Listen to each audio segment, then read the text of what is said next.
ሰላም ጤና ይስጥልን ክብራትና ክብራን ውድ ቻናል ዋን ስፖርት ቤተሰቦች እንደምን ቆይታ አድርጋችኋል? ለተሰኘው ቻናል ዋን ስፖርታዊ ጉዳያችን ተጀምሯል። ዛሬ በእግር ኳስ መረጃ ከእናንተ ጋር ቆይታ እናደርጋለን። የተጫዋቾች ዝውውር፣ የሀገር ቤት የኢትዮጵያ እግር ኳስ ፌዴሬሽን ምርጫ፣ ህግ ማስከበር ያቃተው የኢትዮጵያ ሼር ካምፓኒ ሊግ ካምፓኒ ጉዳይ በስፋት ከእናንተ ጋር ቆይታ ያደረግን መረጃዎችን እናደርሳለን። ብሩክ ተስፋዬ ነኝ። መልካም ጊዜ፣ መልካም ቆይታ።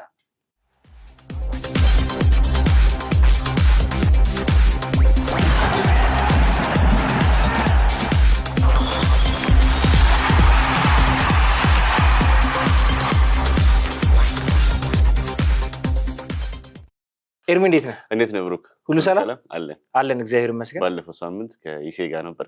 ዛሬ መጣሁ ተመልሼ ከሀገር አሜሪካ ወደ ሀገር ኢትዮጵያ ተመልሰናል። በጣም ደስ የሚል ቆይታ ነበር ያደረጋችሁት። እጅግ በጣም ጥሩ ቆይታ አድርገናል። ዓለም ዋንጫን ከስፍራው ጋዜጠኛ ይሳቅ በላይ የተመለከተው ምልከታ፣ ከካሜራ ውጭ ያሉትን ቆይታዎች ተመልክተናል።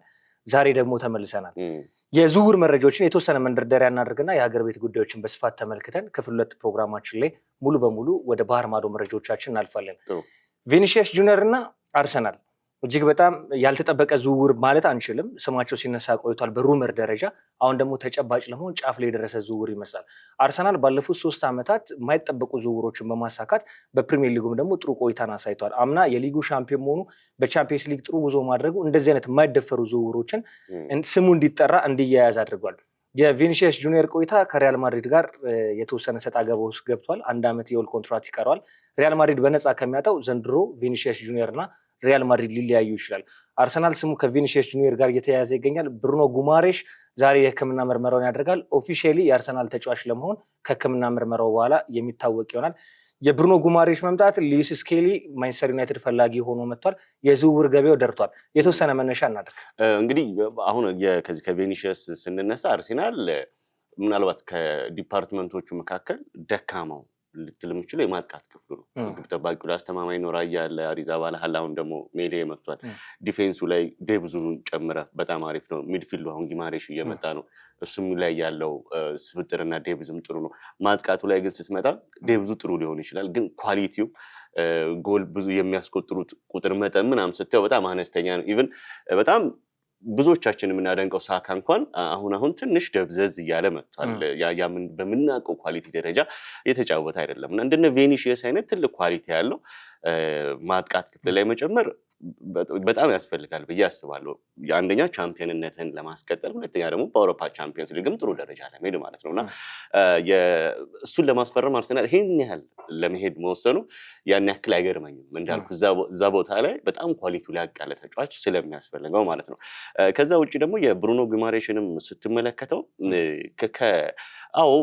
እንደ 6 ቁጥር ተጫዋች ነው። ነገር ግን ደግሞ የሴጉንዳ ቮላንቴ የሚባሉ የ6 ቁጥር ባህሪ ያላቸው ተጫዋቾች አሉ። 6 ቁጥር ሆኖ ግን አብሮም የ8 ቁጥር አይነት ባህሪ ያላቸው። አሁን ዙቢሜንዲ ስታየው እንደ ፒውር 6 ቁጥር ነው።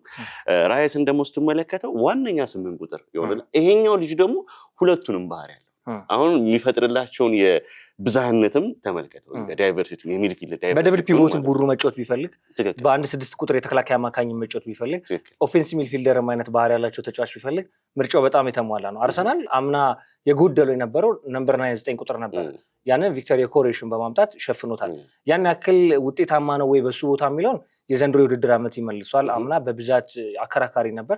የመጨረሻ የሊግ ሳምንታቱ ላይ ተጫዋቹ ኬሬሩ መጥቶለት ስኮር እያደረገ ቆይታ እንትን ነው። በአሁን በአርቴታ በጣም የአርቴታን ያጫወት መንገድ አይደንቲቲውን ስታየው ለ9 ቁጥር አጥቂዎች የሚመች አይደለም። ቡድኑ ብዙ እድል የሚፈጥር አይደለም። ኤግዛክትሊ። ከዛ ይልቅ ግን ያ የ9 ቁጥር ባህሪ ያለው ተጫዋች በሆልድ አፕ ፕሌይ፣ በሊንክ አፕ እና በተለያዩ አሁን የአርሰናል ከአትሌቲኮ ማድሪድን ሲያሸንፍ የነበረው የዮኬሬሽ ብቃቱ ስለ ጎል አስቆጥሮ አይደለም፣ ግን ተከላካዮቹን ይይዝበት የነበረው ለሌሎች ስፔስ ያስከፍትበት የነበረው መንገድ የሊንክ አፕ አጫወቱ ሆልድ አፕ ፕሌው ምናምን ስትመለከተው ጥሩ ነው እና እኔ አሁን የዮኬሬሽን የማየው ይሄ ፌል እንዳደረገ ወይም ያልተሳካ ውድድር ዘመን አለለው እንዳልኩ በጣም ቡድኑ ጎል እድል የሚፈጥር አይደለም። ከዛ ይልቅ ግን ለዲፌንሲቭ አፕሮች ለቀረበው ጨዋታ ግን አንድ አጥቂ ማድረግ ያለበትን እርዳታ በደንብ ሲያደርግ ነው። የቪክተር ዮኬሬሽን ጉዳይ ስንመለከት ስፖርቲንግ ሊዝበን ቤት ያሳየውን ብቃት ነምበር 9 ኳሊቲ ያላቸው እንደውም ቤንጃሚን ሼሽኮ ቢመጣ ከዮኬሬሽ በላይ ለሚኬል አርቴታ ይጠቅም ነበር። የሚኬል አርቴታን ፍላጎት የነበረው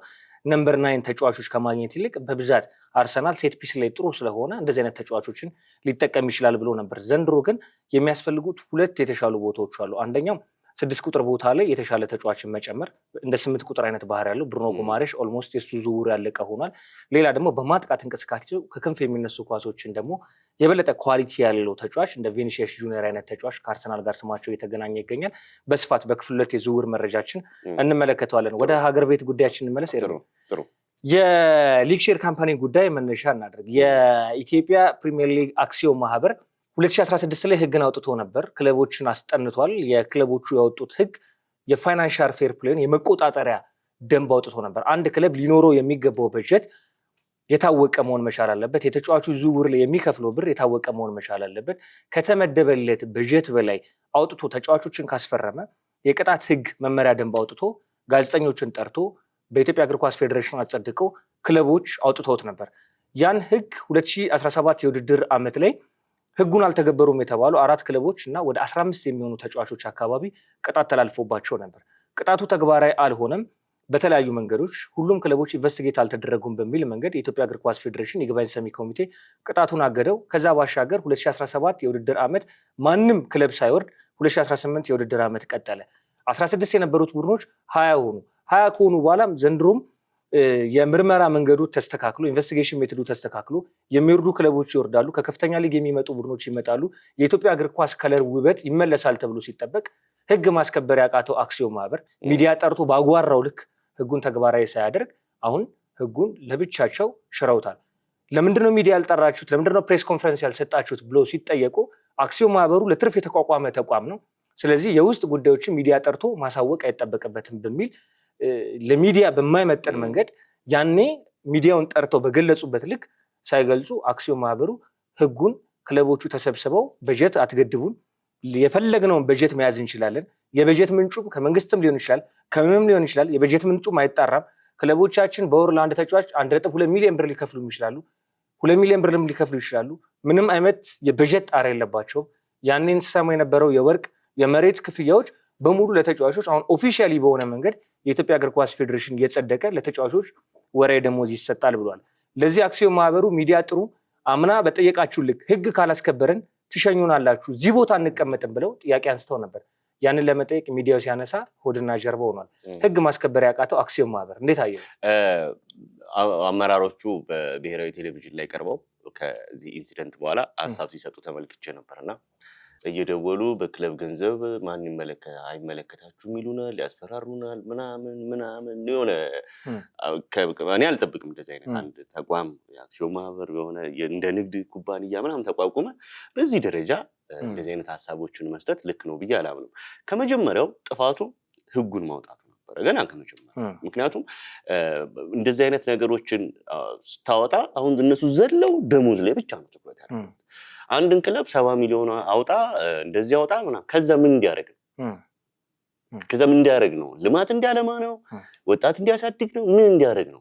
እንትን የለውም፣ የሆነ ክሊር አላማ የለውም። ብቻ ምንድነው የሆነ የዝውውር ገንዘብ መገደብ። ከዛ እሱንም እንግዲህ እንደምታውቀው ላለፉት 2 ዓመታት አንዱን እንደ ልጅ አንዱን እንደ እንጀራ ልጅ አንዱን ይመረምራሉ፣ አንዱን አይመረምራሉ ምናምን የሆነ በጣም ዝብርቅርቅ ያለ አካሄድ ነው ሲሄዱ ነበሩ። አሁን ደግሞ በስተመጨረሻ መጡና በቃ ሰርስ ነው የሚል ነገርን አመጡ።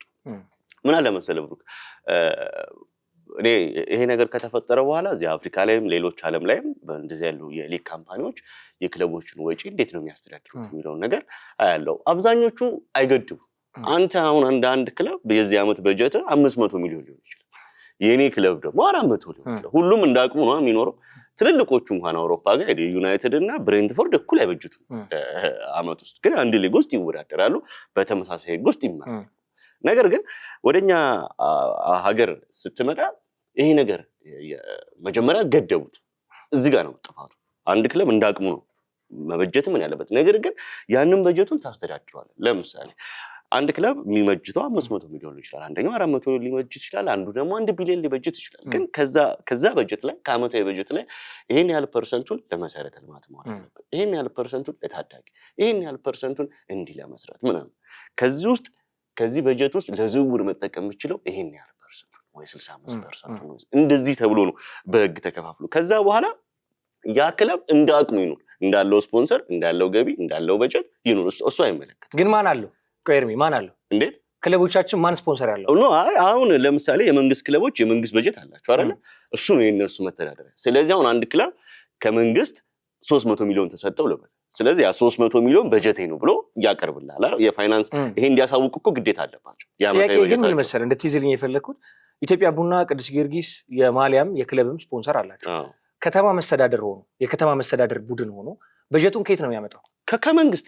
አሁን እንደው ምናልባት ትንሽ ፋሲል እነ ባህር ዳር የሆነ ውል አላቸው ያልኩ ግን ያለውት ምንድነው ከየትም ያምጡት ያንን ገንዘብ ግን በጀቱን እዚህ ጋር እንዴት ነው ካሽ ፍሎውን እንዴት ነው ማስተዳደር ያለባቸው የሚለውን ግን በህግ መገደብ ትችላለህ። ከዛኛው በተለይ ያኛው ከ70 ሚሊዮን በላይ መበጀት አይችልም ምናምን ነው የሆነ ጥብቅ ነው። ይሄንኛው ግን ክለቡ እስካል ያለውን 1 ሚሊዮንም ይሁን 100 ሚሊዮን 300 ሚሊዮን ይሁን 500 ሚሊዮን ይበጀት። ነገር ግን ያንን በጀት ዝም ብሎ ዝውውር ላይ ፈሰስ እንዲያደርግ ግን በህግ መገደብ ትችላለህ። በፐርሰንት እያደረግክ ማለት ነው። ለምሳሌ ላሊጋ ላይ ብዙ ክለቦች አሁን ስቴዲየሞቻቸውን አድሰው ቪያሪያልን ሪያል ማድሪድ አድሷል፣ ባርሴሎና አድሷል፣ ሌሎቹም አድሷል። እና እንዴት ነው ብትል ላሊጋው የነሱ ሊግ ካምፓኒ ላሊጋ የሚባለው አክሲዮን ማህበር በሃቪየር ቴባስ የሚመራው በሚገርም ህግ ነው የሚያስተዳድራቸው። ከአመት ውስጥ 7% ከትርፍ ላይ እንደዚህ ከዚህ ላይ እንደዚህ ኢቭን እንደነ ሪያል ማድሪድ አይነት ትልልቅ ቡድኖች እታች ላሉት ለሴጉንዳ ሁለተኛው ላይ ላሉት ክለቦች ከሚያገኙት ትርፍ ሁሉ እንዲደግፉ ለምን የነሱ መጠንከር ነገ አንተም ሊጉን ማጠንከር ስለሆነ ማለት ነውና አሁን የኛን ሀገር ግን ስትመለከተው የለውም እንደዚህ። ግን እዚህ ጋር መመልከት ያለብን መሰረታዊ ጉዳይ አለ። አንደኛ በጀቱ የሚመጣው ቀጥተኛ ከመንግስት ካዝና ነው። ትክክል። ከመንግስት ካዝና 300-200 ሚሊዮን ብር ይመደብለታል። ኦዲት አይደረጉም በብዛት። ትክክል። ክለቦቻችን እኔ የኦዲት ሪፖርታቸውን አቅርበው ይመረመራሉ የሚለውን ጥያቄ የሚፈጥርብኝ ጉዳይ ነው። በጀቱ መቆጣጠር የሚያስፈልገው ለክለቦቻችን ህልውና ሲባል ነው። እንበልና መሰረታዊ ነገሮችን እንመልከት። የ2010 የኢትዮጵያ ፕሪሚየር ሊግ ጅማ አባጅፋር የት ነው ያለው? የሊጉ እኮ ሻምፒዮን ነበር። 2010 ማለት ለ2018 8 ዓመት ዕድሜ ነው ያለው። አክሲዮን ማህበሩ መመልከት ያለበት ክለቦች ለራሳቸው ህልውና ሲሉ ህግና መብት መከበር አለበት። ፋይናንሻል ፌር ፕሌይ እኮ በእንግሊዝ ኤፍኤ እኮ የበለጠ ትኩረት የሚሰጠው ከምታገኘው ገቢ የበለጠ ወጪ መሆን የለበትም ነው። ምክንያቱም ለነገ ህልውና ነው። ያንተ አለመኖር የእንግሊዝ እግር ኳስን ይጎዳል ተብሎ ስለሚታሰብ ክለቦች ፋይናንሻል ፌር ፕሌያቸው በጣም ይጠበቃል። ማንቸስተር ሲቲ እኮ በ115 ክሶች ሲከሰስ ያወጣው ወጪዎች ምን ያክል ናቸው ተብሎ እየተጠና ነው። በእኛ ሀገር ደረጃ ስታመጣ 2005 ደደቢት የሊጉ ሻምፒዮን ነበር። ከፍተኛ ሊግ ላይ የማቀቀ ነው የሚገኘው። ደደቢት በዝውውር 350 ሺህ ብር 400 ሺህ ብር ይከፍል ነበር 2003 በኢትዮጵያ ፕሪሚየር ሊግ የመጀመሪያው ከፋይ ቡድን ነው ደደቢት። ዛሬ ደደቢት የወር ደሞዝ 50 ሺህ ብር መክፈል አቅቶት ነው ከኢትዮጵያ ፕሪሚየር ሊግ ወደ ከፍተኛ ሊግ የወረደው። ዛሬም ከፍተኛ ሊግ ነው የሚገኘው። መቀሌ ሰባ እንደርታ የ2011 የኢትዮጵያ ፕሪሚየር ሊግ ሻምፒዮና ነው። ደሞዝ መክፈል አቅቶት በተለይ ደግሞ ከ2013 በኋላ ምን ያክል ፋይናንሻል ችግር ውስጥ ነው ያለው። ሌሎቹንም የሰሜን ክለቦችን መመልከት እንችላለን። እነ ፋሲል ከነማ 2013 የሊጉ ሻምፒዮን ነበሩ አይደል? ዛሬ በፋይናንስ ረገድ ያን ያክል ፈርጣማ ሆኖ አልተመለከትናቸውም። ስለዚህ የበጀት ምንጩን መቆጣጠር ካልቻልክ በእርግጥ ይህን ማሰብ ያለባቸው ክለቦች ናቸው። የወቅት ወይንም የጊዜ ጀግና ክለብ ይኖራል እንጂ በውጥነት የሚኖር የለም። አሁን እኮ ገንዘቡን ቅድም ባልኩ መንገድ አሁን ዝውውር አታዘወሩ አትልም መቼም የኳስ አንዱ እንትን ግን ከሚያገኙት ገቢ ላይ ወይም ከበጀታቸው ላይ በፐርሰንቴጅ እንዳልኩ አሎኬት ተደርጎ አሁን አካዳሚ ላይ ብትሰራ ያኔ ወጣቶችን በጥሩ መንገድ ታሳድጋለህ። እነሱን አሳደግክ ማለት ወደ ሽያጩ ደግሞ ትገባለህ ማለት ነው። በዛ ገንዘቦችንም እኮ እየሰራ ትመጣለህ። በሂደት ከነዚህ ከመንግስት በጀትም ከምንም የመላቀቅ ነገር ውስጥ ትመጣለህ። አሁን ኢትዮጵያ ውስጥ ትልቁ ችግሩ ምንድነው? መንግስትም የሚበጅተው በስፖንሰርም የሚያምጡ በምንም የሚያምጡ ያንን ብር ወስደው ዱቄት ያደርጉታል። ለምን? ለህዝቡ። አሁን እዚህ ጋር ተጫዋቾች ለምን በወር 10 ሚሊዮን አይከፈሉም? እሱ ጋር አይደለም። ክለቦቹ ግን የነገ ህልውናቸው ነው። አሁን እንደጠቀስካቸው እኛ ክለቦቻችን ነገ እንደነ ጅማ አባጅፋር ምናምን እንትን እንዲሉ አንፈልግም። እነ ወልቂጤ አሁን እስካሁን ድረስ ያልተነሳ የፊፋ ባን አለባቸው፣ የዝውውር ባን ማለት ነው። ያ ነገር እየወለደ አሁን ብሩ የሌለ ይሄዷል ማለት ነው። እና ሌሎቹም ክለቦች እንዲማይሆኑበት ምንም ምክንያት የለም። ከዚህ በፊት ጠቅላይ ሚኒስትር አብይ አህመድ ሲናገሩ ሰምቻለሁ። እጃችንን ብናነሳ አንድ ክለብ አይቆይም። ትክክል ነው፣ አንዳቸው አይቆይም። አሁን የሆነ ቀን አሁን ስታየው የዚህ የዓለምን የኢኮኖሚ ሁኔታ ስታየው ሀገራችን ላይ መንግስት በደንብ ወጪዎቹ መቀነስ አለበት ምናምን አይደል? እሱ እነዛን ነገሮች ስታያቸው መንግስት የሆነ እጅ አጠረኝ ያላቸውለት ምን ሊሆኑ ይሄንን ካሁኑ አስበው መሄድ አለባቸው። ካሁኑ ደግሞ አስበው መሄድ ካለባቸው ለዝውውር ሳይሆን ከጀርባ ላሉት ለመሰረተ ልማት ግንባታዎች ይሄ ለአካዳሚ ምናምን ነው ትኩረት መስጠት ያለባቸው። ከዛ ነው አሪፍም ገንዘብ ማምጣት የሚቻለው። ደግሞ ራስን ብራንድን እኮ ከፍ ካላደረግ ስፖንሰሩም አይመጣም። ኤግዛክትሊ። ግን ኤርሚ እዚህ ጋር አንድ መሰረታዊ ጉዳይ እንድንመለከተው እንፈልገው እግር ኳሳዊ የገቢ ምንጭ ይኑረን ነው የመጀመሪያው ትልቁ ጥያቄ። ሁለተኛ መንግስት ቅድም መሰረታዊ ነጥብ አንስታል። ብሩን የያዘው ቀን ስንት ክለቦች በፕሪሚየር ሊጉ ላይ ተወዳዳሪ ሆኖ ተጫዋቾች ማስፈረም ይችላሉ? ይህንን ማሰብ መቻል አለባቸው። እኛ አክሲዮን ማህበሩን የጠየቅነው ጥያቄ ያኔ የአክሲዮን ማህበሩ የቦርድ ፕሬዚዳንት ወይም ሰብሳቢ መቶ አለቃ ፍቃደ ማሞ ሲናገሩ ህግ ካላስከበርን ሸኙን የሚል ቃል በቃል ሀሳባቸውን ገልጸዋል። ህጉን ያወጡት ደግሞ ዛሬ ክለቦች ናቸው። ክለቦች ደግሞ ህጉን ካወጡት ለህጉ ካልተገዙ ህጉን መሻር ይችላሉ ተባለ። የወጣው ብር፣ ጥናት፣ ጊዜ ሁሉ ነገር በጣም ወሳኝ ሆኗል። ያን ሁሉ ነገር አጣ። አሁን ሲዳማ የተነጠቁት ዋንጫ ምናምን ሲዳማ ቡና የተነጠቀው ዋንጫ ተመልከት። ከዛ በኋላ እኮ አከራካሪ የሆነ ጉዳይ እኮ ተፈጠረ። ህጉ የቱ ጋር ነው ተግባራዊ ሲሆነ ጉዳይ በጣም እኮ መመልከት የሚያስፈልገው ጉዳይ ነው። እና አሁን ጉዳዩ አክሲዮን ማህበሩ ህጉን ሲሽር ህግ ሊሻር ይችላል፣ ችግር የለውም። አንደኛ ለምን ለአንድ ዓመት ያክል ብቻ ወጣ? በኢትዮጵያ ውስጥ የተጫዋቾች ዝውውርንና የደሞዝ ጣራው ለመቆጣጠር 3-4 ጊዜ የተለያዩ ህጎች ወጥቷል። አንደኛ 50 ሺህ ብር የተጫዋች ወራዊ ደሞዝ ከፍተኛ መሆን መቻል አለበት ተባለ። 50 ሺህ ብሩ ተሰረዘ። ከዛ በኋላ በህግ ማነቆ እናደርገዋለን አሉ። 4 ክለቦች ኢንቨስቲጌት ተደረጉ። ምክንያታቸው ምንድነው ሲባል ጠቋሚ ክለቦች ነበሩ ተባለ። እስከ መጨረሻ የባንክ አካውንታቸው ተመረመረ፣ ተያዙ ክለቦቹ፣ እነዛም ተቀጡ። ከዛ በኋላ ተግባራዊ ይሁን ሲባል በኋላ አከራካሪ ጉዳዮች ተፈጠሩ። ዘንድሮ ደግሞ ህጉ ተሽሯል በሚል አዲስ ቀለም መጥቷል። ህጉን ሲያጸድቁት ሚዲያ ጠርተው አናግረው እንዳጸደቁት ሁሉ ለሚዲያ እንዳሳወቁት ሁሉ አክሲዮን ማህበሩ ለትርፍ የተቋቋመ ተቋም ቢሆንም በጀቱ አንድም በሌላም የመንግስት ነው ማለት ኢንዳይሬክትሊ የህዝብ ነው። ስለዚህ ጉባኤውን ባደረገ በአንድ በሁለት ቀን ወይ በ3 ቀን ኢሚዲየትሊ ሚዲያ ጠርቶ ፕሬስ ኮንፈረንስ መስጠት መቻል አለበት። ለምን እንደተሻረ የክለቦች ቀጣይ ህልውና ቀጣይ የሀገሪቱ እግር ኳስን ነጸብራቅ ማሳየት መቻል አለበት። አንዳንዴ እኮ ብሩኬ ሰው ፊት ለመቅረብ የሚያስችል ስራ ስትሰራ ነው። ኖ ሚዲያ ግዴታ ነው። ገባኝ። አይ እሱን እንትን ልል ሳይሆን ምን አለ መሰለህ አሁን እዚህ ጋር ሚዲያ ሰብስበው ቢሉ ምን አይነት ጥያቄዎች እንደሚመጣባቸው ያኔ እኮ እንዲህ ብላችሁ ነበር አሁን እንዲህ ለምን ሆነ መፋጠጥ ውስጥ እንደሚገቡ ያውቁት። ዛት ሰው እኔ ከፍራቻ ነው የሚመስለኝ። ካልቻሉ ይውጡ ታዲያ። አዎ እሱን ነው የምምለው። ይኸውልህ እኔ ብሩክ እኔ በዚህ በጋዜጠኝነቱ ልክ ወደ 5-6 ዓመት ቆይቻለሁና ከሀገር ውጪ አፍሪካ ላይ ያሉ የፌዴሬሽን ፕሬዚዳንቶች እንደዚህ የሊግ ካምፓኒ ፕሬዚዳንቶች ምን ይሰራሉ ምን ያደርጋሉ ምናምን የሚለው በደንብ አያለው አነባለሁ ምናምን። እኛ ሀገር ያለው ትልቁ ችግር ምን እንደሆነ ልንገርህ። ይሄው ከሙስና ምናምን ውጪ አመራሮች የምትላቸው ሰዎች ምናልባት ባህሪያቸው ጥሩ ሊሆን ይችላል፣ ብዙ ነገሮችን ሰርተው ሊሆን ይችላል ምናምን፣ እግር ኳስ የማስተዳደር ዕውቀታቸው ግን በጣም ዝቅተኛ። በዚህ እኔ በ10 ጣት እፈርማለሁ። በጣም ዝቅተኛ ሁሉ የሆነ በሞቅታ የሚወሰነውም ህጉ የሚሻረውም ምን የሚባለውም የዛሬ 2-3 ዓመት ኳሱ የት ድረስ ምናምን እያሉ ማቀድ ምናምን የለም። በቃ ሁሉም በቃ የእንትን ስራ ነው የሚሰራው፣ የይረስ አይነት ስራ ማለት ነውና አሁን ታንዛኒያ ውስጥ ዩጋንዳ ውስጥ ምናምን ያሉ አመራሮች የሚሰሩትን እያየው የኛን ሀገሮችን ሳይ በጣም በቃ የሰማይና የምድር ያክል ልዩነት አለን ማለት ነውና አሁን ሊግ ካምፓኒው ደግሞ ስፔሲፊካሊ ስትመለከተው የነሱ ደግሞ ይከፋል። እስካሁን ድረስ ምን አደረጉ ራሱ የሚለውን ነገር ስትመለከተው አንድ የሆነ ፍኝ የሚሞላ እንኳን ነገር የላቸው። ምናልባት ዲኤስቲቪ ምናምን ሊሉ ይችላሉ፣ ከሱ ትርፍ አከፋፍሎ ሊሆን ይችላል ምናምን። በቃ ይሄ ነው ስራ። ይሄ እኮ በጣም ቀላሉ ስራ መሰራት ያለበት። በሌሎች በጣም ብዙ ስራ አላቸው። አንድ ስፖንሰር እስካሁን የላቸው ከሲቢኢ ውጪ ማለት ነው። ብዙ ማምጣት እኮ ይችላሉ። 10 ምናምን ክለብ ብዙ ክልል አለ ምናምን፣ ብዙ የመንግስት ባለስልጣናቶች በእነዚህ ኳሶች ውስጥ እነሱን አስተባበር ምናምን ገንዘብ ለማምጣት ብዙ አማራጮች አሉ፣ ግን ምንም የለም። እኔ በተለያየ ጊዜ ሲጠይቅ ማረግ የሚፈልግ የለም ምናምን ነው የሚለው። የተቋሙን ጉልበት እኮ ነው የሚያሳየው። አዎ በጣም ደካማ ነው። እዚህ ጋር ሀሳቡን ለመቋጨት የመጨረሻ ነጥብ የምናነሳው አንደኛ ህጉን ከመሻር ባሻገር እኛ የምንለው ክለቦች ያንን ጥያቄ ሲያነሱ የነበሩት በኢትዮጵያ እግር ኳስ ፌዴሬሽን ስር ሲመሩ የነበሩትን ጥያቄዎች ራሳቸው አስተዳዳሪ ሲሆኑ እርስ በርሳቸው እየተባሉበት ይገኛል። የአንዱ ህግ አንደኛው በጣም ጥሩ ሴቭ ሲሆን ክለቡ የቀጣዩ ህግ የሚጎዳኝ አይመስለኝም በሚል ሁኔታ እርስ በርሳቸው እየተጋጩበት ይችላሉ። ማስተዳደር ካልቻሉ፣ አቅም ካጡ፣ ጉልበት ካጡ ለኢትዮጵያ እግር ኳስ ውድቀት ከሚሆን ለሚያወዳድረው ለኢትዮጵያ እግር ኳስ ፌዴሬሽን ውድድሩን ይመልሱለት በንይታ። ከዛ ውጪ ግን ህጉን ግን ማስቀጠል ከፈለጉ ቀጥተኛ ተጠሪነት የዚህን ህግ አስፈጻሚነት ለኢትዮጵያ እግር ኳስ ፌዴሬሽን በማድረግ ህጉ ተግባራዊ እንዲሆን ማድረግ ይቻል ነበር። ዞሮ ህጉ ተሽሯል። አሁን አክሲዮን ማህበሩ የሚጠበቅበት የመጨረሻ ጉዳይ ኤርሚ ማነሰው እዚህ ነጥብ ላይ ወደ ኢትዮጵያ እግር ኳስ ፌዴሬሽን የመጨረሻ ነጥብ ማንሳት ስላለብን ነው።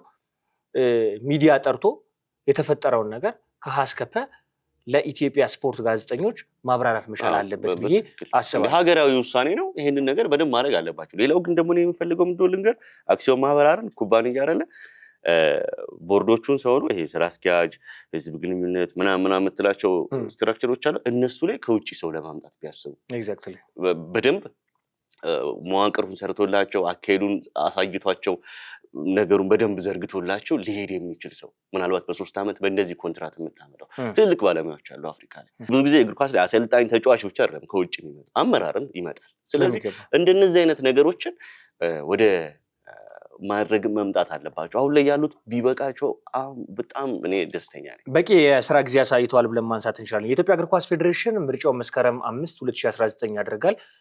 ባለፈው ሳምንት አርብ ቀን ጋዜጣዊ መግለጫ ጠርቶ ነበር በጁፒተር ሆቴል። በይፋ የምርጫው ስነስርዓት እጩዎችን ማስገባት በይፋ ተጀምሯል ማለት ነው። ባለፈው አርብ ዕለት በተሰጠው ጋዜጣዊ መግለጫ መስከረም 5 2019 የኢትዮጵያ እግር ኳስ ፌዴሬሽን ለ4 ዓመት የሚመሩትን አመራሮች የምርጫ ስነስርዓት የሚካሄድ ይሆናል። ይህንንም ደግሞ ለፊፋ እና ለካፍ ማሳወቃቸውን የኢትዮጵያ እግር ኳስ ፌዴሬሽን የጽህፈት ቤት ኃላፊ አቶ ባህሩ እንዲሁም ደግሞ የምርጫ አስፈጻሚ ኮሚቴ አባላት ሀሳባቸውን ገልጿል። ምርጫው ዘንድሮ ለየት የሚያደርገው ከእስከዛሬ ከኢትዮጵያ እግር ኳስ ፌዴሬሽን ወይንም ደግሞ ከኢትዮጵያ ስፖርት ምርጫዎች ውጪ የተመለከትነው አዲስ ባህል ነው። በፊት ምርጫ የነበረው ፕሬዚዳንቶች የሚመረጣሉ፣ ስራ አስፈጻሚዎች የሚመረጣሉ።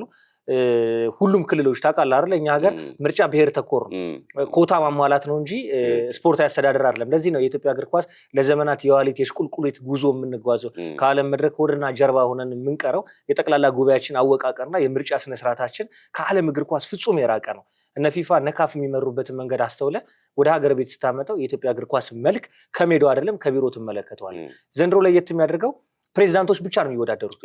ፕሬዚዳንቶች ብቻ ይወዳደራሉ። ሁሉም ፕሬዚዳንቶች ሲወዳደሩ በመመሪያ ደንቡ መሰረት ማሟላት ያለባቸውን ክራይቴሪያ ያሟላሉ። አንድ ፕሬዚዳንት እጩ ሆኖ ሲመጣ የስራ አስፈጻሚ አባላቱ ራሱ ይዞ ይመጣል። በዚህ የስራ አስፈጻሚ አባላት ውስጥ 2 ሴት ግዴታ ማካተት መቻል አለባቸው። የብሔር ተዋጽኦ ሊኖርበት ግዴታ አይደለም። የሃይማኖት የዘር ምናምን ስፖርቱ ላይ ሊኖር አይችልም። በፊት በብሔር ግን ግዴታ ነው። ከኦሮሚያ አንድ ከትግራይ አንድ ማሟያ ምርጫም እኮ ሲደረግ የጎደለው ከትግራይ ከሆነ ግዴታ የሚደረገው ከትግራይ ነው። ከኦሮሚያ ከሆነ ከኦሮሚያ። አቅም ያለው ሰው እኮ ከአማራ ተርፎ ሊሆን ይችላል። ስፖርት ላይ እንደዚህ አይደለም፣ በኮታ ነው። ስለዚህ ዘንድሮ ለምሳሌ የሚወዳደረው ኤ የሚባለው እጩ ፕሬዚዳንት ወደ ምርጫ ሲመጣ 2 ሴቶችን ያሟላ፣ ከዛ በኋላ ደግሞ 7ቱ ደግሞ ሌሎች ሰዎችን አድርጎ ስራ አስፈጻሚ ራሱ ይመድባል። የስራ አስፈጻሚ ኮሚቴ የብሔራቸው ተዋጽኦ ከአንድ ብሔርም ሊሆን ይችላል፣ ከተለያየ ብሔርም ሊሆን ይችላል። እሱ ምንም ችግር የለም። ሚኒመም 2 ሴቶችን በጠቅላላ ደግሞ 9 የስራ አስፈጻሚ አባላቶችን አካቶ በፕሬዚዳንቶች መካከል የሚደረግ ውድድር ነው። ፕሬዚዳንቱ ለእጩነት ሲመጣ የስራ አስፈጻሚ አባላቶችን ይዞ ይመጣል፣ ለጠቅላላ ጉባኤ ያቀርባል። በዛ መካከል በሚመጣ ሙግት ለሚዲያ ሀሳባቸውን ያቀርባሉ፣ እቅዳቸውን ያቀርባሉ። መስፈርቱ ለፕሬዚዳንቶች ሚኒመም የመጀመሪያ ዲግሪ ሊኖራቸው ይገባል። ዲግሪ በስፖርት ሳይንስም ላይ ሆን ይችላል። በመካኒካል ኢንጂነሪንግ ብትመረቅ ፕሬዚዳንት መሆን ትችላለህ። በግብርናም ብትመረቅ ፕሬዚዳንት መሆን ትችላለህ። ከስፖርት አወቅ ውጭም ብትሆን ብቻ ዲግሪ ነው ያዝ። ሚኒመም ክራይቴሪያው ዲግሪ ነው እና በዚህ መስፈርት እጩዎች የሚገቡበት ቀን ታውቋል። መስከረም 5 2019 የኢትዮጵያ እግር ኳስ ፌዴሬሽን ምርጫ ይደረጋል። ምን ትጠብቃለህ? በመጀመሪያ በጣም ደስ ያለኝ ይሄ ፕሬዚዳንቱ ራሱ ስራ አስፈጻሚ ልጅ ይምጣ የሚለው ጉዳይ ማለት ነው። እኔ ከዚህ በፊት አንተም ያችም ተገኝተህ ታውቃለህ ብዬ አስባለሁ። የጠቅላላ ጉባኤ ሲደረግ የፌዴሬሽኑ እዛ ስብሰባው ላይ ከተለያዩ ቦታዎች ከከተማ አስተዳደሮችም ከክልሎችም ተወክለው የመጡ ሰዎችን ዝም ብለህ ተመልከታቸው እና ቀረብ ብለህ አብርታቸው ታውቃለህ። ጭራሽ ከእግር ኳስ ጋር አብዛኞቹ አይተዋወቁም። ጭራሽ እኔ ቀሌን አይደለም ኳስ 11 ሆኖ እንደሚጫወቱ ማያውቅ አግኝቻለሁ። ያን ያክል ነው የሌለው ማለት ነው። ግን ተወክሎ መጥቷል ከሆነ ክልል ኳስ እጁን እንዲያወጣ በኢትዮጵያ ኳስ ላይ ቮት እንዲያደርግ እና ትደነግጣለህ። በቃ ጭራሽ ከእግር ኳስ ጋር የማይተዋወቁ ማለት ነው እና ትደነግጣለህ። ከዛ ከነሱ መሀል ደግሞ ስራ አስፈጻሚ ሲመረጥ ትመለከታለህ፣ ወይ እጩ ሆኖ ምናምን ሲያቀርቡት ትመለከታለህ። እና ይሄ ብሔር ተኮር ብቻ የሆነው የእጩ አቀራረብ ምናምን አሁን በዚህኛው ፊፋ በሚደግፈው ሪኮመንድ በሚያደርገው መንገድ መሆኑ በጣም ደስተኛ ነኝ። ሌላኛው ጥቅሙ ምን መሰለ ብዙ ጊዜ እኛ ሀገር ምን ይባላል ስፖርቱን እኮ መምራት የሚችሉ እግር ኳሱን መምራት የሚችሉ እኮ ሰዎች አሉ ግን ይሄ በቃ ብሔር ተኮር የሆኑ ምናምን ነው አላስገባላቸው ምናምን የሚል የዘመናት ቁጭት አለ አሁን በዚህ ውስጥ መቅረፍ ትችላለህ ይሄን ስለዚህ እነዚህ ደግሞ የፕሬዝዳንት እጩዎች በውስጣቸው ቢያንስ አሁን 5 እጩ ቢኖር 5 ፕሬዝዳንት ቢኖር 9 ሰው ወደ 45 የስራ አስፈጻሚዎችን ይዞ ይመጣል ለኛ ያሳየናል አሁን አንተ ብትመጣ 9 ይዘህ ትመጣለህ ስለዚህ ያንተ 9 ማን ናቸው በእነዚህ ውስጥ እነዛን ሰዎችኛ እናውቃቸዋለን የኢትዮጵያ እግር ኳስ ቤተሰብ ያውቀዋል አቶ ኢሳያስ ማንን ይዘው ሊመጡ ነው 9 ሰዎች እነዚህ ማን ናቸው በዛ ውስጥ መተዋወቂያ መንገድ ለአንደኛው ማለት ይሄ በጣም ትልቅ ጥቅም አለው ብዬ ነው የማስበውና አንደኛው ትልቅ የነበረው ችግር ይሄ ነው ስራ አስፈጻሚ ተብሎ አንዳንዶቹ እዚህም አይኖሩ አዲስ አበባ አይኖሩ ከፌዴሬሽኑ ጽህፈት ቤት ጋር ምናልባት በስንት ጊዜ አንዴ በስልክም ወይ በሆነ ነገር ሊገናኙ ይችላልና የሆነ ስፔሲፊክ የሆነ ስራ ተሰጥቷቸው ምን ሲሉ ምናምን ሲሰሩ አትመለከትምና አሁን ፌዴሬሽኑ አካባቢ ብዙ ስራዎች እየተሰሩ ያሉት በሁለት ሰዎች በፕሬዝዳንቱና በዋና ጸሐፊው ብዙዎቹ ስራዎች እንጂ ይሄ በእንትን ባለ መንገድ ስትራክቸሩን በጠበቀ መንገድ ቢሮዎች በደንብ ተደራጅተው ምናምን እንትን ሲሉ እየተሰራ አይደለም አሁን ግን ይሄኛው አካሄድ ከመጣ እነዚህ ስራ አስፈጻሚዎች 9 ተመርጠው ነው የሚመጡት ለእግር ኳሱ ቅርብ የሆኑ ናቸው በደንብ እግር ኳሱ ላይ የሰሩ ሰዎች ነው ሊመጡ የሚችሉ እዛ ላይ ስራ ያከናውናሉ ማለት አቅም ያለው የቀን ተቀን ስራዬ ብሎ የሚያስብበት ሌላ በርደን የሌለው ማለት ግን ሳይድ ኢፌክትም አለው ምን አለው ሳይድ ኢፌክቱ ምንድነው ለፕሬዝዳንቱ አድርባ የሆኑ 9 ሰዎችም ሊመጡ ይችላሉ ይሄ በሌላ እጩን ስናቀው ነው አሁን እኔም አቢዩዝ እንዳያደርጉ ትፈራለህ ምክንያቱም ወንድምና እህትንም ልትሞላ እኮ ትችላለህ ኤግዛክትሊ እሱ በርግጥ ምርመራ ይኖረዋል እጩዎችን ስላመጣ ብቻ አይደለም የምታስቀምጠው በስፖርት ውስጥ ያሳለፉ መሆን መቻል አለባቸው የስራ አስፈጻሚዎች እጩ ምን መምሰል አለባቸው መመሪያ ደንቡ ላይ አለ የምርጫው ጊዜ ሲደርስ በስፋት በዝርዝር ጉዳዮች ላይ እንመጣባቸዋለን ግን የኔ ፍርሃት ከብሔር ተኮር መውጣቱ ለኢትዮጵያ እግር ኳስ አንድ ትምህርት ነው ቀደም ያልከው ነጥብ አለ አንድ ማሳያ የአፍሪካ ህብረት ላይ ጠቅላላ ጉባኤ በሚደረግበት ሰዓት ላይ በጣም አከራካሪ ጉዳይ ተፈጠረ ስፖርቱን የሚጠቅምና ለስፖርቱ በጣም ውሳኔ አለና ሰዓቱ በጣም መሳሳት አካባቢ ነው እንዴት እናድርግ ይሄን ጉዳይ ኖስንስ አንተ የሀገር ስፖርት ነው የኢትዮጵያ እግር ኳስ በቁልቁሊት ጉዞ ላይ ይገኛል ያንን ወስነ አጽድቀህ ነው መውጣት መቻል ያለብህ እንዴት እናድርግ ሲባል አይ ከምሳ በኋላ እንወያይ ብለው የሀገሪቱን አንገብጋቢ ጉዳይ ከምሳ በኋላ እንወያይ በእውነት በጣም ነው የሚያሳፍረው ይሄንን በስፍራው የነበሩ ጋዜጠኞች እጅግ በጣም ያስታውሱታልና የኢትዮጵያ እግር ኳስ መልክ ይሄ ነው ትልቁ ጥቅም ብዬ ማስበው በዘንድሮ ምርጫ ላይ ከብሔር ተኮር ውጪ መሆኑ ለኢትዮጵያ እግር ኳስ አንድ ትንሳኤ ነው ግን በሌላ መንገድ ደግሞ የምርጫ አስፈጻሚ ኮሚቴ ሊመለከተው የሚገባው ጠቅላላ ጉባኤ በተለይ የሙያ ማህበራት ሁሉም የጠቅላላ ጉባኤው አባላት መመልከት መቻል ያለባቸው ስራ አስፈጻሚውን በደንብ መመርመር መቻል አለባቸው ለምን በሌላ ሳይድ ከብሔር ተኮር ደግሞ ስንወጣ 9 አድርባይ የፕሬዝዳንቱ ሰዎች ደግሞ ከመጡ ፕሬዝዳንቱ ያለውን ብቻ ሐሳብ በማጽደቅ ሐሳብ ፋይት ሳያደርጉ ለሚመጡት 4 ዓመታት የኢትዮጵያ እግር ኳስ አሁን ካለበት ደግሞ ወደኋላ የሚጎትቱ ሰዎች እንደመጡ ያስፈራል እንትኑንም አሁን ከዚህ በፊት ብዙ ዝም ብሎ እጅ ማውጣት ብቻ ነበርና አሁን የባለፈው ምርጫ የነበረ ጊዜ ነቶኪቾ ራሳቸው አቶ ኢሳያስ እንደዚሁ ከአማራ ክልል ደግሞ የነበሩ ዘነጓቸው ስማቸውን ዘነገቱ ያኔ አሁን እንትን ያቀርቡ ነበር አይደለ እኔ በመረጥ እንደዚህ ያረጋለሁ እንደዚህ ያረጋለሁ አሁን ላይ እኔ እነዚህ ለምርጫው የሚቀመጡ ሰዎች ቮት የሚያደርጉ ሰዎች የሚያቀርቡትን ፕሮፖዛል በደንብ አጢ ነው ደስ ይለኛል እነዚህ የሚመጡት ፕሬዝዳንቶችም ይሄ የተለመደ እንትን አካዳሚ እንትን እላለሁ ግራስሩት ላይ ይሰራል ዝም ብሎ ማይጨበጥ ማለት ነው ከሚሉ ነገሮች ወጥተው የምርም የሚጨበጥ በየአመቱ ሊሰራ የሚችል ካለን አቅም አንፃር ማለት ነው አሁን ባለፈው ጊዜ በነበሩ እጩዎቹ ሲያቀርቧቸው እውነት በኢትዮጵያ ቀም ይቻላል አይደለም ወይ በቅርብ ጊዜ የምታረጋው አይደለም በጣም ሰፊ በጀት የሚጠይቅ ነገር ነው ሲያወሩ ነው ኢትዮጵያ ባላት አቅም ፌዴሬሽኑ ባለው የፋይናንስ አቅም ልክ የተሰፋ ኢትዮጵያን እግር ኳሷን ሊያሳድግ የሚችል እቅዶችን ይዘው እንዲመጡና ሰዎቹን ቮት የሚያደርጉት ይሄንን በደንብ አይተው መዝነው ሊሆን ይገባል የሚል እምነትም አለ ትክክል ይሄን ሐሳብ እዚህ ጋር እንቋጨው እጮቹ ሲቀርቡ ሐሳባቸውን ይዘው ሲመጡ ቻናል 1 ስፖርት ፕሮግራምም እጮቹን ያመጣ ሐሳባቸው ምንድነው የሚለውን ለስፖርት ቤተሰቡ የምናደርስ ይሆናል ኤርሚ አንገብጋቢ የሆኑ 2 የሀገር ቤት ጉዳዮችን ተመልክተናል የሼር ካምፓኒን ጉዳይና የኢትዮጵያ እግር ኳስ ፌዴሬሽን የምርጫ ጉዳይ ከአፍታ ቆይታ በኋላ ተመልሰን ስንመጣ የባህር ማዶ የዝውውር መረጃዎችን ወደ እናንተ እናደርሳለን መልካም ቆይታ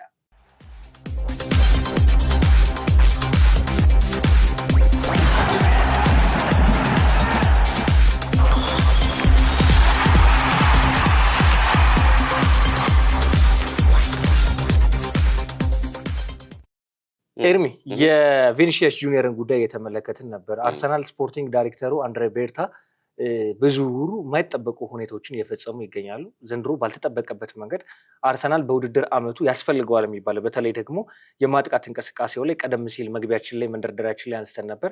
የፊት መስመሩ በጣም ስል መሆን መቻል አለበት። አምና አርሰናል በውድድር ዓመቱ 40% የሚሆኑ ኳሶችን ግብ የሚያስቆጥር የነበረው ከቆሙ ኳሶች ነው። ከፊት መስመር ያለው የክሬቲቪቲ ጉዳይ በ2025-26 የውድድር ዓመት ላይ በጣም ደክሟል። ቡካዮ ሳካ በተመለከትነው ልክ አልነበረም። አምና ያሳለፈው የውድድር ጊዜ ማርቲኔሊ፣ ትሮሳርድ ወጥነታቸው ብዙ አጠራጣሪ ይሆናል። የፊት መስመሩ ላይ ቪክተር ኮሬሽ ለብቻው የምትጠቅሰው ተጫዋች ቢሆንም ከፊት ደግሞ ካቨርስ እንደ አማራጭ የሚጠቀሙት ተጫዋች ነው፣ በሁለት አማራጭ ማለት ነው። ስለዚህ የፊት መስመሩን በጣም አማራጭ መውሰድ ያስፈልጋል። እነ ኢዜም አሉ እነ ማዱኬም አሉ፣ ግን ደግሞ ክላስ ያለው ተጫዋች እድል መፍጠር የሚችል ለአውሮፓ ቻምፒየንስ ሊግ ውጤትን ማምጣት የሚችል ተጫዋች ያስፈልጋል እና ሪያል ማድሪድ እና ቪኒሺየስ ጁኒየር 30 ሚሊዮን ፓውንድ አካባቢ ነው የጠየቀው። ይህንን ሪያል ማድሪድ ማቅረብ ስለማይችል ጨረታው በይፋ ተከፍቷል። የስፖርቲንግ ዳይሬክተሩ አንድሬ ቤርታ ከቪኒሺየስ ጁኒየር ሰዎች ጋር ንግግር ጀምሯል። በተወሰነ መንገድ እንመልከት። አሁን በዚህ ሰዓት እንግዲህ ለቪኒ በጣም የቀረበው ክለብ አርሰናል እንደሆነ ነው ብዙ የመረጃ ምንጮች የሚጠቅሱት።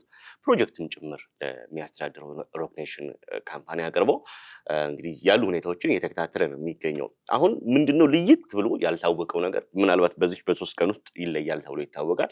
የቪኒሺየስ እና የሪያል ማድሪድ ብዙ መረጃዎች እንደሚያሳዩት የመለያያ ጊዜያቸው ይሄኛው ክረምት ይመስላል። ነገር ግን አሁን የመጨረሻው ቁርጥ ያለው ነገር አልታወቀም። እሱ ግን ሲታወቅ እኔ አርሰናል ብቻ ይሆናል የቪኒ ተጫራች ብዬ አላስብም። ሌሎች ክለቦችም ሊመጡ የሚችሉበት እድል አለ። ለምሳሌ ዩናይትድ በዚህ ክረምት አንድ ያመጣው ባህል አለ አይደል? አድፍጦ ዝውውሮችን መጨረስ። ምንም አሁን ስለ ቲሊማንስ እና ዩናይትድ አንድ ወሬ ሳንሰማ ፈረመ ሲባል ነው የሰማነው። አንድሪ ሳንቶስ ጭራሽ ያልተገመተ ልጅ ፈረመ ሲባል እንደዚህ የሰማነውና ያንን ነገር መጠበቅ ትችላለህ። እነዚህ ቲም ዝም የሚሉ አይመስለኝም። ከዛ ውጭ ቪኒሺየስ ላቅ ያለ ደግሞ ገንዘብ ከፈለገ የሳውዲ ፕሮ ሊግም አንድ አማራጭ ሊሆን ይችላል። ብቻ ግን ምንድነው አሁን ባለው ሁኔታ በጣም ልጁ ለአርሰናል ቀርቧል። ነገር ግን በዚህ 3 ቀናት ውስጥ እውነትም እሱ ከማድሪድ እንደሚለቅ ከታወቀ ሌሎች ብዙ ፈላጊዎች እንደሚመጡ ተስፋ አደርጋለሁ እና የክረምቱ ወሳኙ የዝውውር ፖይንት የዘንድሮ የቪኒሺየስ ይመስላል። የብሩኖ ጉማሬሽ ወደ አርሰናል ቤት መምጣቱ ኦፊሻል ሊሆን ጥቂት ነገሮች ነው የቀሩት። ዛሬ ሜዲካል ያደርጋል ተብሏል። ሜዲካል ያደርጋል። እኛ ስቱዲዮ ባለንበት ሰዓት ምናልባት ማታ ይህ ፕሮግራም በሚሄድበት ሰዓት ብሩኖ ጉማሬሽ ሂር ዊ ጎ የሚለው ጉዳይ ልንሰማ እንችላለን። ኦፊሻል በሆነ መንገድ ብሩኖ ጉማሬሽ ወደ አርሰናል መምጣቱ የሉዊስ ስኬሊ ወደ ዩናይትድ ቤት ሊመጣ የሚችልበት እድል ይኖር ይችላል። ለምን 3ኛ 4ኛ አማራጭ ነው ሊሆን የሚችለው በአርሰናል ቤት። ብሩኖ ጉማሬሽ ከመጣ ዲክላን ራይስ እዛ ያለ ዙቢሜንዲም ሌላ እድል የሚያገኝ ተጫዋች ሊሆን ይችላል። ከዛ በኋላ ሚካኤል ሜሪኒዮም ደግሞ በዛ ቦታ ላይ ሌላኛው አማራጭ የሚያገኝ ነው። የፊት መስመሩ ደግሞ በተሻለ ደግሞ አማራጮች አሉ። ስለዚህ ስኬሊ ምናልባት ወደ ዩናይትድ ቤት የሚሄደው ዝውውር እስከ 70 ሚሊዮን ዩሮ አካባቢ ተጠይቆበታል። ምንድነው እየተባለ ያለው? አሁን ዩናይትድ በአማካይ ስፍራ ላይ እና በግራ ተከላካይ የግራ ፍሉባክ ላይ ሰው ይፈልጋል። አሁን ግራ ፍሉባክ ላይ የሉዊስ የኒካስሉ ስም ተያይዟል።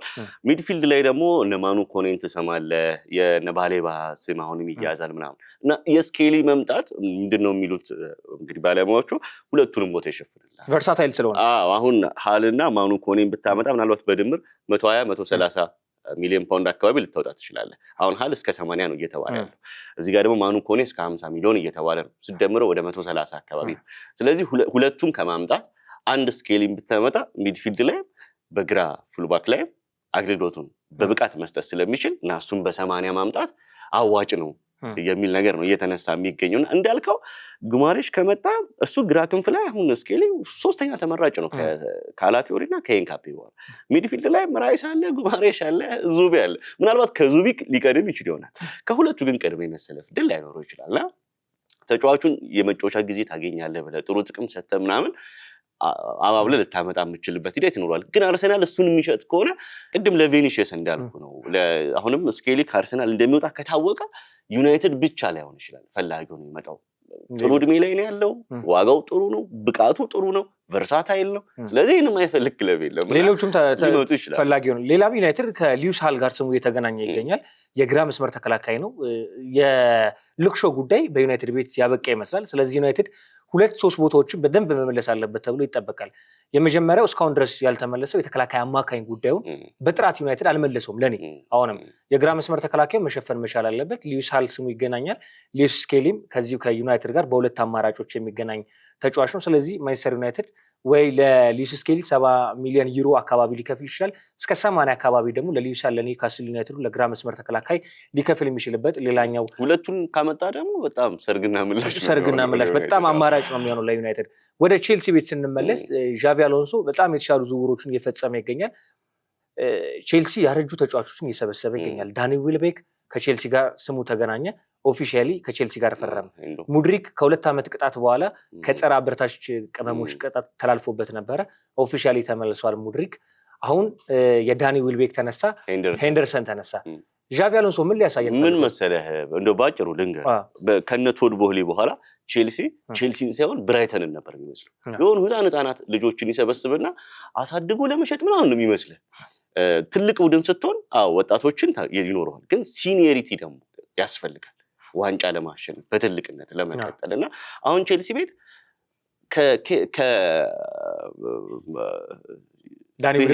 ከትልልቆቹ ተጫዋቾች ከናዝፒሊኩዌታ መውጣት በኋላ ስታንዳርድ የለውም መልበሻ ቤቱ እና ሁሉም የሚመጡት የሆኑ እድሜያቸው 23 22 ምናምን ናቸው።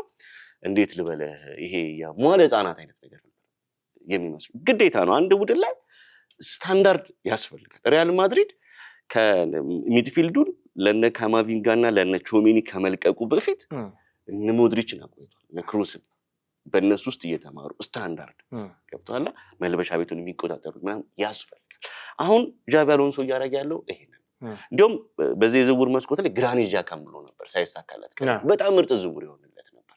አሁን እንደ ሄንደርሰን አይነት ሁሉም የሚፈራው ሁሉም የሚሰማው ምንም ቢፈጠር መልበሻ ክፍል ውስጥ ማንንም ማስታረቅ የሚችል በደንብ መልበሻ ቤቱን የሚመራል የአምበልነት ሜንታሊቲ ያለው ሊደር የሆነ ተጫዋች ታመጣል። እንደነ ዊልቤክ አይነት እንደዚህ 35 ዓመት ብዙ ልምድ ያለው ስታንዳርድ መሆን የሚችል ስታመጣ ከነዛ ወጣቶቹ ውስጥ ዘ ቤስት አውት ኦፍ ለማውጣት ይጠቅማል እና አሁንም አንድ እንደዚሁ ደግሞ እድሜው ገፋ ያለ ቢጨምር የሚል አሰባለኝ። ሲሪየስሊ በጣም ጠቃሚ ነገር ነው። አንዳንድ ጊዜኛ ሜዳ ላይ ብቻ የሚሰጡትን አገልግሎት ነው ከሜዳ ውጭም ትልቅ ጥቅም አለ። ዳኒ ዊልቤክን ስትመለከተው በፕሪሚየር ሊጉ ረጅም ዓመታት ቆይታ አድርጓል። 35 ዓመቱ ነው። በማንቸስተር ዩናይትድ ቤት በአርሰናል ቤት ቆይታን አድርጓል። ምርጥ ጊዜያቶችን አሳልፏል። ዳኒ ዊልቤክ የፕሪሚየር ሊጉ ልምድ ያለው ተጫዋች ነው። ዣቪ አሎንሶ ከዛ አንጻር ነው የፈለገው። ቼልሲ ግን ባለፉት 4-5 ዓመታት ቀደም ሲል ገልጸዋል። ቶድ ቦህሊ ወደ አመራርነት ከመጡ በኋላ አብርሃሞቪች ባለሀብትነታቸውን ከቼልሲ ኦፊሻሊ ከለቀቁ በኋላ የቼልሲ ጉዞ በጣም አስጊ ሆኗል። የሚያወጣው በጣም ረብጣ ሚሊዮን ብሮች ነው በዝውውር የነ ኢንዞ ፈርናንዴዝን መምጣት የነ ሙድሪክን መምጣት ከነ አርሰናል ጋር የተሻማበትን ጊዜ ትመለከተዋለህ። የራሳቸው ዣቪ አሎንሶ የመጡበት 4 አሰልጣኞችን ቼልሲ በአንድ ውድድር ዓመት የቀያየረበት ጊዜ አለ። ወጥነትን አጥቷል። ቡድኑ መረጋጋትን ተስኖታል። ምናልባት እንደዚህ ልምድ ያላቸው ተጫዋቾች ከመጡ ቼልሲ በ2026-27 የውድድር ዓመት ዣቪ አሎንሶ የመጀመሪያ ውድድር ዓመታቸው ነው። ምን ሊያሳዩን ይችላሉ እንመለከተዋለን። ወደ ቶተንሃም ቤት ስንመጣ እናንተውን የሆነ ሳሎን ቤት ውስጥ ዝም ብለን እየተንጫጫን ማለት ነው ተለቅ ያለ ሰው ሲመጣ ምን እናደርጋለን? ተነስተህ ትሄዳለህ። ሜዳ ላይማ እነሱ ስለመጡ ብቻ ሜዳ ላይ እኮ ይስተካከላል ማለት አይደለም። ይሄኛውን ግን መጀመሪያ ያስፈልጋል። ብዙ እኮ የምንሰማቸው ችግሮች ነበሩ።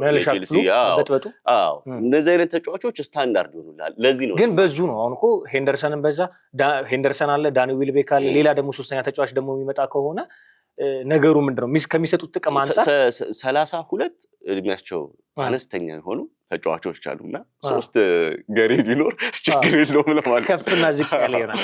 ወደ ቶተንሃም ቤት እንመለስ። የመጨረሻ ነጥባችን እናድርግና ፕሮግራማችን እንጨርሳለን። ሮበርቶ ዲዘርቢ የሪቻርልሰን ጉዳይ በቶተንሃም ቤት አጠራጣሪ ነው ብሏል። ሪቻርልሰንን ሮበርቶ ዲዘርቢ የሚፈልጉት አይመስለኝም። ቶተንሃምን በዝውውሩ አድፍጦ እየሰራ ነው። አምና በተአምር ነው የተረፈው ቶተንሃም። በመጨረሻ ሳምንት ዲዘርቢ አዲስ ነገር ያሳዩናል። በፕሪሚየር ሊጉ ልምድ ያላቸው አሰልጣኝ ናቸው። ሪቻርልሰን እና ቶተንሃም በዚህ ውድድር ዓመት የሚለያዩ ይመስላል። እንዲያውም ከኤል ጁኒየር ክሮፕ የዚህ የብሬንትፎርዱ የቦርንመዙ ልጅ በጣም እንደሚፈልጉት መረጃው ወጥቶ ነበር። በእርግጥ አሁን ፕሪሲዝን ተጎዳና እንደ ጉዳት ሲገጥም ዝውውሮችም ፌል የማድረግ ነገሩ ከፍ ይላልና ቀደም ብሎ ያሰቡበት ይመስለኛል። አንድ እሱ። ሁለተኛ አሁን በዲዘርቢ አጫወት ውስጥ ሪቻርልሰንስ ምን አይነት ሚና ይኖረዋል የሚለው ለእሳቸው አጫወት ይሆናል የሚለውን ነገር ስትመለከተው ይሄ ልጅ የመልቀቂያ ጊዜው እየፈጠነ እንደሆነ ታስባለህና እኔም አይ ሆፕ የሚለቅ ይመስለኛል። እንዲያውም ወደ ሀገሩ የመመለስ ወይ ወደ ሳውዲ የመሄድ ትልቅ አማራጭ አለው። አሁን ግን ማን ነው ቶትንሃም ሊመጣ የሚችለው? በስፋት የነበረው ክሩፒ ነው። እሱ አሁን ተጎድቷልና የትኛውን ተጫዋች ሊያመጡ ይችላሉ የሚለውን በጣም የምጠብቀው ጉዳይ ነው። እንዳልከው ግን እኔ ቬኒሽስ ከሪያል ማድሪድ የመውጫው ጊዜ አሁን ነው እንዳልኩት። ሪቻርልሰንም ከቶተንሃም የመለያየት ነገሩ አሁን ይመስለኛል። የሚጠናቀቁ ዝውውሮችን እንመለከታለን። በቀጣይ በስፋት እንመለሳለን። ኤርሜዚ ጋር እንጨርስ። ጥሩ። ክቡራትና ክቡራን ውድ ቻናል ዋን ስፖርት ቤተሰቦች ተከታተሉ የነበረው ለተሰኞች ቻናል ዋን ስፖርታዊ ጉዳያችን ነበር። ከሀገር ቤት እስከ ባህር ማዶ የተለያዩ መረጃዎችን ያደረስን ቆይታ አድርገናል። ከእናንተ ጋር ቆይታ ያደረግነው ጋዜጠኛ ኤርሚያስ በላይነህና እኔም ብሩክ ተስፋዬ ነኝ። በዕለተ ዓርብ ቻናል ዋን ስፖርታዊ ፕሮግራማችን ሲመለስ በአትሌቲክስ ስፖርታዊ ጉዳይ ተመልሰን እንመጣለን። መልካም ሳምንት፣ መልካም ቆይታ።